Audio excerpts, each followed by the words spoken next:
My name is Rafael de Cardenas. I was born in Havana, Cuba, and I'm a proud citizen of the United States of America. Cuba was a beautiful country, not only because of the natural beauty, but it was a rich country. In 1950s, the value of the Cuban peso was 1.2 American dollars, almost at par with the American dollar. But you see, we had one problem. We had a corrupt government, and the Cuban population was tired of it. So a young lawyer by the name of Fidel Castro came into the picture and promised the Cuban people change. We believed him. Finally, January 1st, 1959, it was a day of festivities, a day of happiness in Cuba. The corrupt government was gone, and the change was coming to Cuba. A few days later, we were informed that the Constitution of Cuba was suspended and the revolutionary law and edicts would take its place. All the financial institutions, as well as all the major industry, was nationalized by the government. They suspended all mortgage payments. And those people who rented homes, they did not have to pay rent anymore. Those homes became their property. All the ministers, priests, etc. of any religion were forced, first by train, then by cargo ships, out of Cuba and declared persona non grata by the government of Cuba.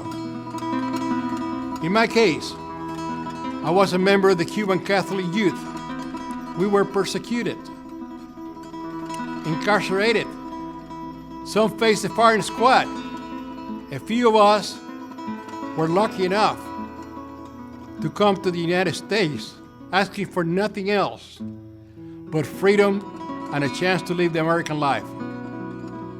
Recently, I had the opportunity to have a telephone conversation with a childhood friend of mine who happens to be a priest in Cuba. For the first time in many years, we've been able to speak freely since he was in the United States on a medical leave from Cuba. To my surprise, the first thing he told me in our conversation was, I've been in Miami less than a week, and I'm quite concerned about the policies of this Obama. He reminds me so much of Fidel Castro in Cuba when we were younger. I asked him out of curiosity, can you tell me the estimate of Catholics in Cuba?